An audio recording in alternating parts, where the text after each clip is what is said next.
Assalamualaikum warahmatullahi wabarakatuh. Selamat sore teman-teman alternatif suara yang ada di rumah maupun yang ada di sini. Hari ini saya bersama dengan Bapak Nurman, salah satu calon kepala desa Lemah Abang Kulon. Hari ini saya di kediaman Bapak Nurman akan melakukan sedikit ngobrol santai bersama Bapak di sini ya Pak. Nah, nanti kita langsung saja teman-teman untuk lebih lanjutnya kita bisa berkenalan langsung dengan Bapak Nurman, salah satu calon kepala desa Lemah Abang Kulon nomor urut 2. Silakan Bapak untuk perkenalkan dirinya. Alhamdulillah. Assalamualaikum warahmatullahi wabarakatuh. Waalaikumsalam. Salam dua jari. Alhamdulillah, puji syukur kehadirat Allah Subhanahu wa Ta'ala yang telah memberikan rahmat dan hidayahnya kepada junjungan kita Nabi besar Sallallahu Alaihi Muhammad beserta keluarga, sahabat sampai ke umatnya sampai dengan akhir zaman. Alhamdulillah pada hari ini saya atas nama keluarga besar Nurman mengucapkan banyak terima kasih kehadiran dari teman-teman dari alternatif suara. Alhamdulillah bisa berkunjung ke rumah, dan mohon maaf mungkin hanya ala kadarnya. Cukup Pak ini ya, Bapak, terima kasih banyak. Nah, untuk itu alhamdulillah, perkenalkan nama saya aslinya Norman. Pekerjaan umur saya 20, tanggal lahir 26 Juni 1972. Kalau menghitung umur 49 tahun ya. Pekerjaan saya karyawan pabrik gula Sindang Laut, khususnya di bagian tebang angkut atau tanaman. Alhamdulillah untuk organisasi saya juga pernah ikut untuk di perusahaan juga selaku wakil serikat pekerja atau WKSP. Nah, untuk di masyarakat saya menjabat jadi RT itu ada 8 tahun dan mungkin berlanjut ke BPD selama 5 tahun setengah ini. Alhamdulillah karena kepercayaan dari masyarakat semua yang khususnya di Blok 1 perwakilan dari saya sendiri Nurman, kemarin juga dengan pilihan masih mempercayakan ke saya sendiri pribadi Norman. Mungkin untuk awal ini saya juga atas nama pribadi mau mencalonkan diri untuk menjadi calon kepala desa Lemah Abang Kulon khususnya di periode 2021 sampai dengan 2027 dengan istiqad insya Allah saya tujuan ke kepala desa untuk memimpin di desa Lemah Abang Kulon itu tujuannya untuk ibadah. Mudah-mudahan yang amanah itu saya tidak bisa bekerja sendiri tanpa ada bantuan semua dari anak muda, tokoh ulama, tokoh masyarakat. Pokoknya ayo kita sama-sama membangun masyarakat kita kira-kira enak, nyaman, sejahtera. Ya, baik seperti itu ya. Oke teman-teman, tadi kita udah kenalan secara langsung sama Pak Norman ini. Nanti teman-teman kalau di jalan atau di mana saja misalkan bertemu boleh ya Pak ya menyapa gitu agar lebih kenal, agar lebih dekat dengan Bapak seperti itu. Ya. Ini Bapak di sini saya ada sedikit pertanyaannya Pak ya, mungkin buat pelajaran atau pengetahuan teman-teman di rumah juga. Ini Pak, saya mau tahu dong Pak, atau teman-teman juga di sini pasti mau tahu gimana sih Pak proses pendaftaran yang sudah Bapak tempuh dalam pemilihan calon kepala desa ini, dan kira-kira berapa itu Pak biaya administrasi yang udah dikeluarkan untuk pendaftaran menjadi calon kepala desa Lemah Abang Kulon ini Pak? Nggak terlalu frontal nggak apa-apa Kak. Iya. Masalah biaya juga. Ya kalau perjalanan sih ya cukup satu, kita juga kesulitan intinya dari awal karena berhubung dengan adanya COVID ya. Iya Pak. Jadi seolah-olah kita jadi ngerem dulu tadinya. Perjalanan awal untuk persyaratan saya itu dari mulai melegalisir ijazah, dari mulai SD, SMP, dan STM. Kebetulan sekolah saya itu tutup semua nih.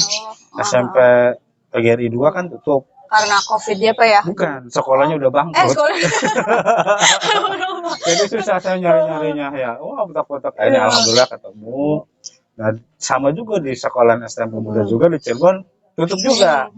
Jadi saya nyari-nyari lagi itu ya perjalanannya, namanya mungkin perjalanan saya sendiri gitu. Dari awal ya alhamdulillah semua sudah beres semua. Nah, untuk langkah keduanya kan persyaratan kan dari kedokteran juga ada medis ya Pak. Dari mulai jantung, air seni, terus ronsen dan imajinasi atau tes imajinasi ya itu ya yang di Rumah Sakit Arjawinangun itu. Perjalanan juga mulai dari pembikinan surat lapor dari mulai kepala desa sampai kecamatan sampai Polres, Polsek, terus ke Polres. Nah, terus ada lagi persyaratan yang kedua itu dari surat kuasa pengadilan kan harus ada ya Mbak ya. Itu juga ada semua, alhamdulillah semua sudah beres semua, tidak ada yang terlupakan dan tertinggal. Alhamdulillah kalau di rang-rang sih sebutnya sih barangkali itulah kan beda-beda mungkin jadi saya nggak bisa menyebutkannya Mbak.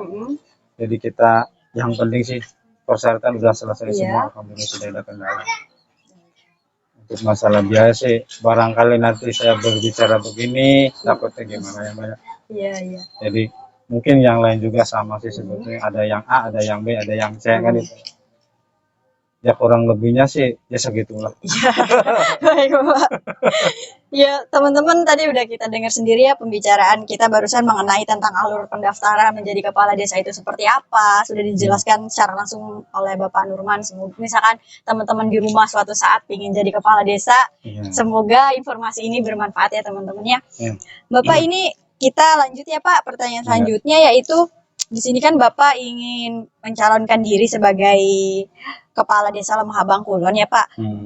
Tentu kan Bapak sedikit lebih tahu tentang bagaimana sih keadaan Desa Lemah Bangkulon itu sendiri. Di sini berapa sih Pak jumlah penduduk Desa Lemah Bangkulon serta berapa jumlah daftar pemilih tetap di Desa Lemah Bangkulon untuk tahun ini Pak? Ya, untuk menurut yang saya ketahui untuk sementara ini kalau jumlah semua kan hampir ada 5.000 ya 5.000 lebih. Untuk jumlah warga dari mulai anak balita, remaja, orang tua atau ya dewasa atau orang tua itu kurang lebih 5.000-an. Nah untuk data pemilih tetap ini kemarin saya informasi hampir 3.407.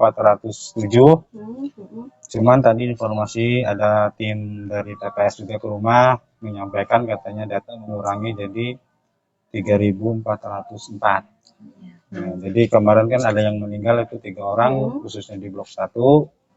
Bapak istrinya Bapak Udin ya di Cigaok ya salah satu, terus Bapak Tohir di Sangjet dan kebetulan masih kakak ipar saya jadi 3. Jadi semua sekarang ini masukannya baru 3.404. Itu untuk DPT.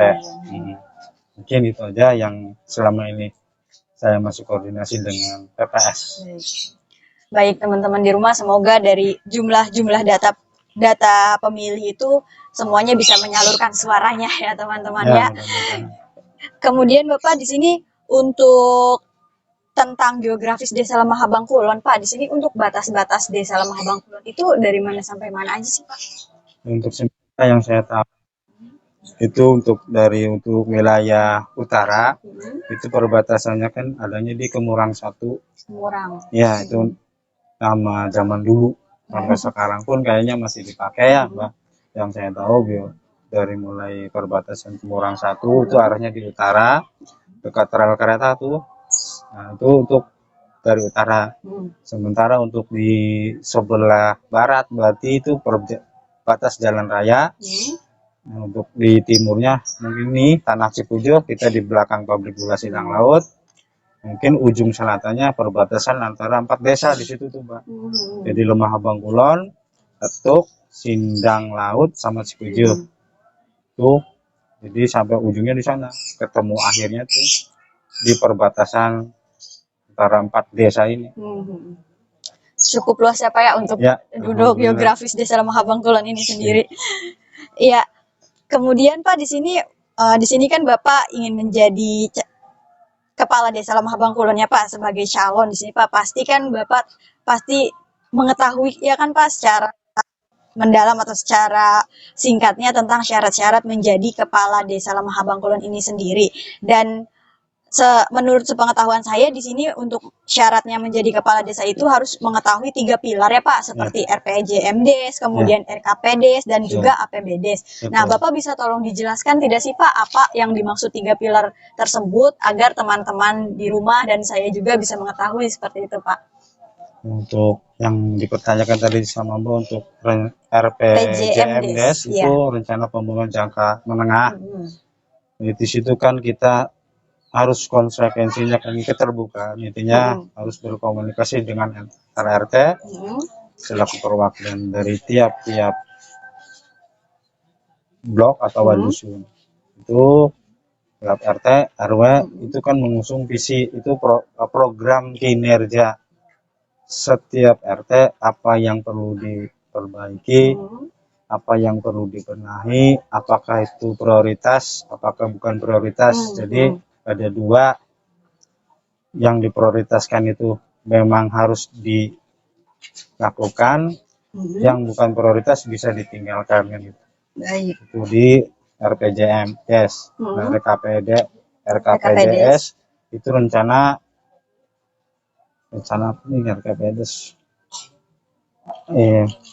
Ini rencana kerja pemerintahan itu nanti kita tetap berarah satu arahnya ya. Tetap kita harus membina kemitraan itu dengan RT RW, kepala dusun, dan mungkin teman-teman anak-anak muda atau tokoh Karang Taruna juga ya, kita harus mengetahui semua sih. Karena rencana ini kan benar-benar fokusnya untuk yang prioritas. Dan nanti tidak ada ganjalan di antara 3 blok ini, kira-kira harus adil kan gitu. Nah, untuk anggaran pembelanjaan desa saya juga kurang mengerti, kalau ini kan sifatnya kan dalam. Jadi kita nggak tahu. Jadi itulah yang bisa saya jelaskan untuk APBDes. Itu anggaran gitu. Karena itu adanya terlalu dalam. Baik Bapak. Bapak terima kasih atas penjelasannya untuk yang 3 pilar tadi. Semoga teman-teman di rumah bisa mempelajarinya dari info yang disampaikan oleh Bapak ya untuk 3 pilar tersebut. Kemudian Bapak di sini mungkin Bapak bisa tolong Bapak bisa memaparkan visi misi Bapak dan program kerja Bapak, karena di sini kan Bapak sebagai calon ya Pak ya, pasti memiliki visi dan misi untuk Desa Lemah Bangkulon itu sendiri. Boleh dipaparkan Bapak, silahkan. Alhamdulillah, salam dari dengan keniatan secara ikhlas dan niat hati ya. Saya dengan tujuan dari awal saya ingin namanya visi misi ini tentang perjalanan saya dari bulan 9, saya door to door dari orang yang di bawah, sedang dan tinggi. Itulah curhatan-curhatan dari masyarakat, khususnya yang paling dasar dan yang tengah ya. Jadi saya masukkan untuk visi. Nah, untuk misi saya insya Allah, seandainya Allah Subhanahu wa Ta'ala mempercayakan atau memutuskan saya untuk memimpin di Desa Lemah Bangkulon, saya memaparkan visi ingin mewujudkan Desa Lemah Bangkulon yang maju, sejahtera, aman, nyaman, berwibawa, dan banyak manfaat. Mungkin itu visi saya. Dan untuk misi, mungkin seandainya Allah Subhanahu wa Ta'ala menunjukkan keriduannya, memilih saya untuk memimpin di Desa Lemah Bangkulon. Dari perjalanan saya selama berbulan-bulan, saya masukkan ke misi. Yang pertama, itu misi saya itu meningkatkan tata kelola kinerja perangkat desa. Karena selama ini untuk kedisiplinan kerja atau tepat waktu yang selama ini saya pantau dari bulan 9 perjalanan itu tetap kita rubah. Disiplin kerja harus maksimal. Karena apa? Karena namanya di desa itu nggak ada hitung-hitungan. Kita tujuannya ibadah. Tetap kita harus sesuai dengan amanah apa yang diharapkan masyarakat, khususnya warga Desa Lemah Bangkulon. Untuk yang kedua, misi saya mengoptimalkan pelayanan sosial masyarakat, yang dalam arti kata kita melayani salah satunya, contohnya warga atau masyarakat barangkali ada butuh apa-apa, ya kita layani dengan baik, sebaik mungkin.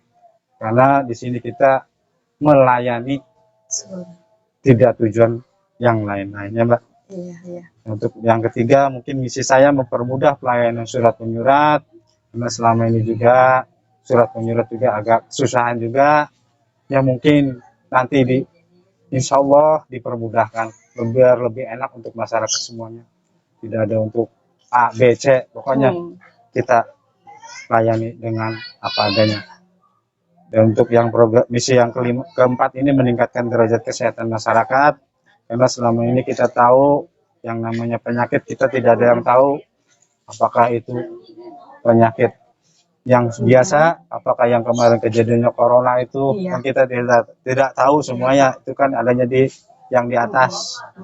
Makanya saya mungkin program kesehatan juga perlu, karena selama ini saluran-saluran mampet ya banyak itulah nyamuk atau bau-bau atau dari sampah. Ya itulah kita tingkatkan derajat kesehatan masyarakat. Terus haknya juga untuk mungkin kartu KIS untuk kesehatan berobat, kan gitu juga kita harus bahas juga. Untuk misi yang kelima, mewujudkan kemerataan perbaikan infrastruktur yang selama ini kami atau nama saya pribadi door to door tetap ada kecemburuan di antara per blok, dari mulai blok 1, blok 2, blok 3, itu juga keluhan-keluhan dari masyarakat kecil. Mungkin nanti kita ratakan, apakah itu dari mulai blok 1 ada proyek kita gelar, blok 2 juga kita gelar, blok 3 juga kita gelar. Kita tidak mau ada intimidasi antara A, B, C, pokoknya semua tetap warga saya, semua anak saya. Nah, untuk yang keenam, menciptakan keamanan dan ketertiban desa Lemah Bangkulon yang kondusif. Alhamdulillah selama ini tidak bermasalah desa kita. Mungkin lebih baiknya, lebih bagusnya lagi tetap dipertahankan untuk menciptakan keamanan. Mungkin hanya sekilas bahasanya untuk keamanan ini, masalah operasi itu ya mungkin kita tambahin aja kekurangannya. Nah, untuk yang ketujuh, mungkin membina kemitraan dengan organisasi masyarakat, pemerintah dan instansi yang terkait. Saya ingin, pokoknya kalau toh Allah mengizinkan untuk memilih sama saya nggak akan memilih. Semua RT, RW, kardus, dan semua adik-adik saya, semua pokoknya kantor. Ayo bareng bersama-sama kita jalani, kita bembuk bersama komunikasi untuk memajukan desa Lemah Bangkulon yang kita cintai ini, karena saya tidak bisa bekerja sendiri tanpa ada bantuan dari semua, termasuk tokoh ulama, tokoh masyarakat, tokoh anak muda. Saya butuh semua, saya tidak bisa bekerja sendiri tanpa bantuan dari teman-teman semua. Untuk misi yang ke-8-nya mungkin melestarikan nilai luhur seni dan budaya, karena selama ini di kita juga ada seni, ada budaya, tidak terpantau juga, ya mudah-mudahan kita angkat bareng-bareng. Kenapa? Tanpanya ada komunikasi, kita tidak bisa berjalan. Tetap kita butuh komunikasi dan komunikasi dan komunikasi. Mungkin itu aja visi saya dan misi saya yang selama ini saya pribadi dari mulai awal perjalanan bulan 9 sampai dengan sekarang tuh dimasukin ke visi dan misi. Mungkin itu aja, Mbak. Ya baik Bapak, semoga visi misinya bisa terlaksana ya Pak jika Bapak dipilih sebagai kepala desa Lemah Bangkulon. Teman-teman di rumah sudah mendengarkan ya visi misi yang telah disampaikan oleh Bapak Nurman ini. Semoga teman-teman bisa menjadi pemilih yang cerdas ya teman-teman. Kemudian Pak, ini bisa disampaikan pesan terakhir Bapak kepada teman-teman, barangkali ada yang ingin disampaikan. Enggak Bapak? Ya, terima kasih buat semuanya, khususnya warga atau masyarakat desa Lemah Bangkulon. Saya mohon doa restu untuk mencalonkan diri menjadi kepala desa Lemah Bangkulon. Salam dua jari. Salam dua jari. Enggak Bapak? Assalamualaikum warahmatullahi wabarakatuh. Waalaikumsalam warahmatullahi wabarakatuh. Terima kasih Bapak ya untuk waktunya. Oke teman-teman, hari ini kita sudah selesai waktu berbincang dengan Pak Nurman ini. Jadi di sini akhir kata saya ingin memberi pesan saja kepada teman-teman. Jangan lupa teman-teman menjadi pemilih yang cerdas demi desa yang berkualitas. Assalamualaikum warahmatullahi wabarakatuh. Waalaikumsalam warahmatullahi wabarakatuh.